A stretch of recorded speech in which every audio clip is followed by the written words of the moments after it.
So, a little something you guys should know about me. Battlefield was the reason I got into PC gaming all those years ago. Now sure, the series hasn't been perfect lately by any stretch of the imagination. Hell, I skipped out on Battlefield 5 entirely. But there's no denying that the Battlefield series is what cemented my love for the first-person shooter genre. So when we start seeing trailers for a new Battlefield game, safe to say that I get a little bit excited every time. G'day there once again viewers, this is your mate Kamikaze78 here, and today guys, we're going to be preparing ourselves for Battlefield 2042 and talk about some of the big changes coming to the franchise in this entry.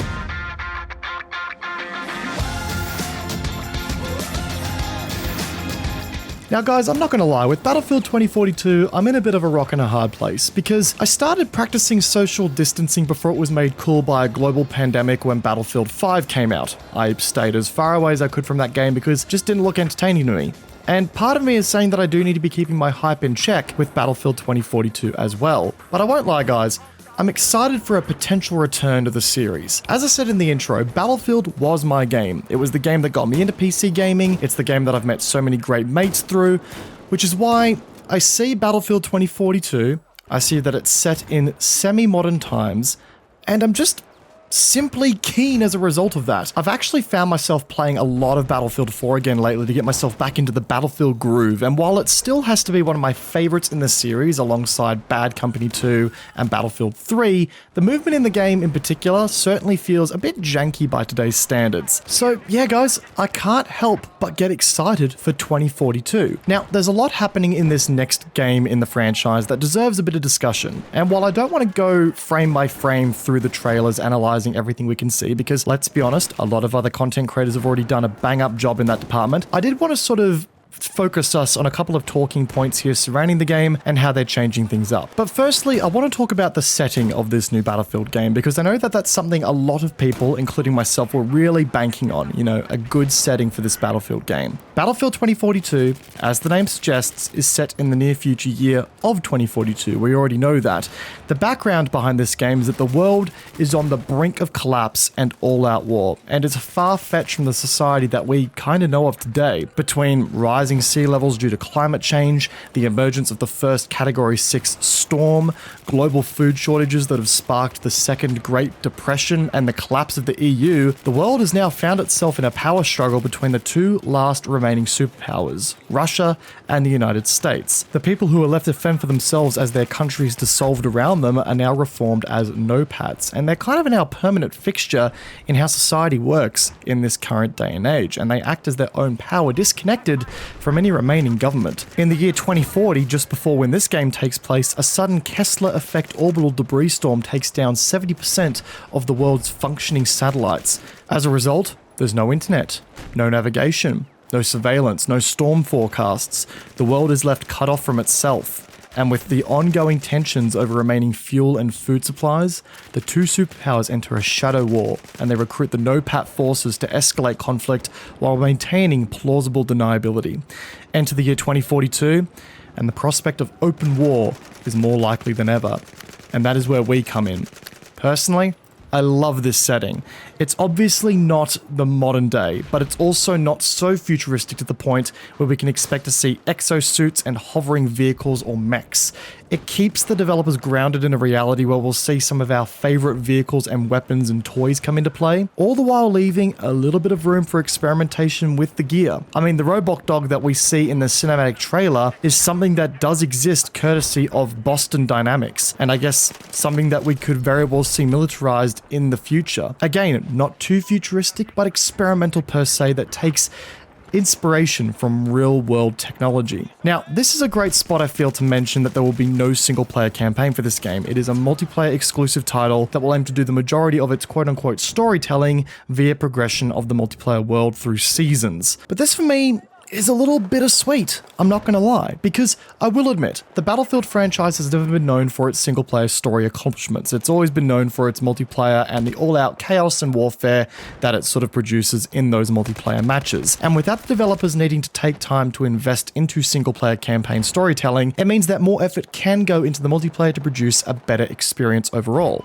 In saying that, out of all the Battlefield games that we've received since Battlefield 3, this is the first time that the setting and the world of a Battlefield game has got me interested in the story. Battlefield 3 and 4 had to remain pretty grounded because it was set in the really modern day. Battlefield Hardline was just, let's just not talk about it. And with Battlefield 1 and 5, those games were set historically, which means that you have to follow a certain level of accuracy before it comes off as ungenuine and a bit goofy. I mean, we all remember what we thought when we saw the woman in the Battlefield 5 trailer with the prosthetic limb in World War II combat. Again, it came off as goofy to a certain extent. But the background that DICE have created for this game and the setting seems mature. It touches on some themes that really interest me for a first-person shooter story scenario. So part of me thinks it's a bit of a shame that we won't be getting a story mode in Battlefield this year. Again, this just seems like an awesome scenario and an awesome world to build a story around in that first-person shooter space. But clearly, the DICE developers have thought otherwise. On the plus side though, that extra effort has not gone into a battle royale, as they have confirmed that that mode is not coming to the game at this stage, which is a relief for me personally. But okay, there's no single player. What does the multiplayer bring this time around?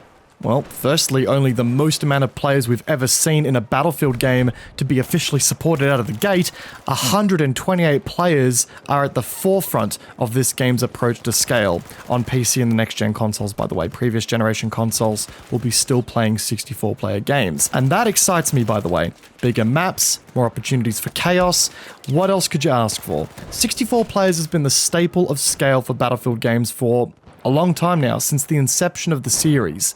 So it's good that we're finally making the jump to, you know, double the size. But to accommodate this change, the Conquest mode in particular is going to be seeing some updates to ensure that the battles don't become too choke pointy to enjoy. The addition of sectors is the main difference here. Conquest is still all about controlling key areas, but now those capture zones are made up of smaller subsectors that all have to be controlled by a team at once to gain control of the wider zone. So, say you and your squad wanted to capture Sector A covering that section of the map, you would need to control the capture points A1, A2 and A3 all located in that area to secure the overall point and start gaining the necessary points for your team to win the game. This sounds like a fantastic way to spread out the new population to keep gameplay interesting, but at the same time make those fights still meaningful, and it even invites opportunity for squads to work together across entire sectors on a larger scale. That is exciting to me. It could produce some really tactical large-scale gameplay.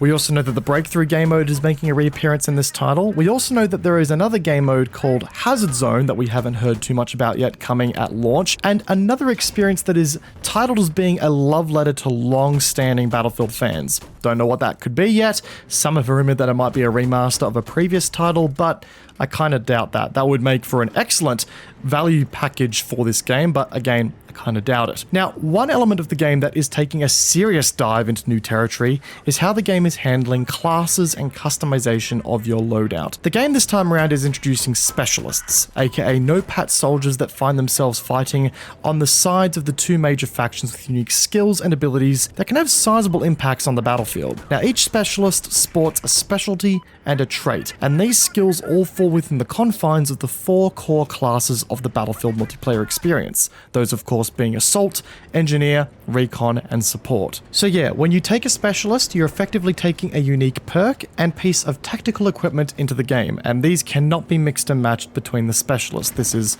a hard set piece of your loadout now. But as for the rest of your loadout, in addition to your specialist gear, you'll be able to take a primary weapon, a secondary weapon, a piece of equipment, and a throwable item. And interestingly enough, guys, there are no restrictions as to what can go in these gear slots this time around. Gone are the days of the Assault class being the only people who can run assault rifles on the battlefield. Same goes for light machine guns in the Support class, sniper rifles in the Recon class, you get the idea. This philosophy also appears to extend to the equipment slot in-game as well, so it sounds like items like medical crates and supply crates are no longer tied to predetermined classes. And this kinda has me a little concerned. Part of me really enjoyed the element of Battlefield games where each class had its own armament of weaponry, equipment, and in turn, roles to accomplish.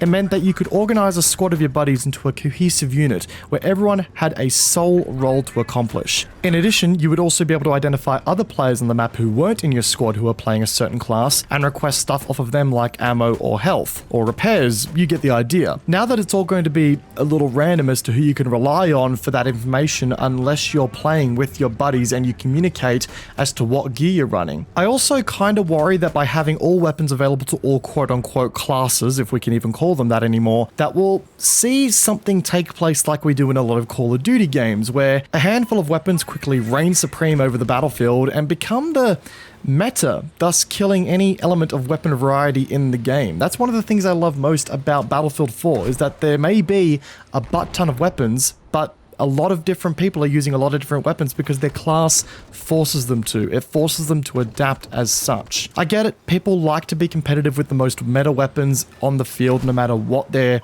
kit choices are, but constantly being killed by one weapon over and over again gets old really fast. It's why I stopped playing Warzone. Part of me is probably going to miss the more rigid, class-based gameplay that we saw in previous Battlefield games. I personally think games like Battlefield 4 really did get it quite right. But maybe the new system that we're getting in 2042 isn't as fluid as they make it out to be. It just has me a little worried considering the wording that they're using right now. But as of right now, we have 4 specialists confirmed out of the 10 that are going to be making their way to the game at launch. You can read more about them using the links in the description down below, and we'll hear more about the remaining bunch as we get closer to that launch date. One element of the customization system that does have me excited though is the new plus system for guns. In previous games, you would have to select your weapons attachments before you spawn in and then run with that setup until you died. If you found yourself in a part of the map or in a situation where your kit was no longer working for you, you kind of had to cross your fingers and praise to RNGesus that you would actually make it out alive. That's not the case in Battlefield 2042, where you can now opt to briefly enter a menu while you're out on the field and change your weapons for attachment slots on the fly. The slots that can be customized are your barrel/muzzle attachment, your scope/sights, your ammo types or magazines, and your underbarrel attachments. This is something that's going to give us players an ability to adapt a little faster to changing combat environments, and judging by the size of the maps and how diverse there are, this sounds like a good quality of life addition to the game that will allow players to remain effective across all aspects of the new maps. Vehicles are now also apparently going to be able to be dropped onto the map by players at any given time, which is an interesting change that I can't wait to see in action. Part of me is wondering exactly how this is going to be limited to ensure that games don't just turn into absolutely giant vehicle-only orgies with no infantry running around at all, but I'm sure we'll learn more about that soon. All I'm hoping is that we still get those quintessential starts to a Battlefield game, where everyone can be seen rolling out of HQ in various transport vehicles, tanks, jets, helicopters. Those are always just exciting moments to be a part of, and in my opinion, are just part of the Battlefield experience. Of course, guys, there's other things coming like dynamic weather effects and stuff like that, but to be honest, this video is already getting quite long, and, well, there's only so much we can discuss in one video. So I hope you guys enjoyed the video. If you did, make sure to backhand the like button. It goes a long way. Let me know in the comment section down below if you're excited for Battlefield 2042. Do you think you'll be picking it up, or do you need to see more before you can make that call? If you guys enjoyed the video and you're new to the channel, consider hitting the subscribe button, and as always, my social media links are located in the description down below for your viewing pleasure as well. Once again, guys, hope you enjoyed today's video. Peace out, and I will see you guys all in the next one. Take care, guys. Have a good one.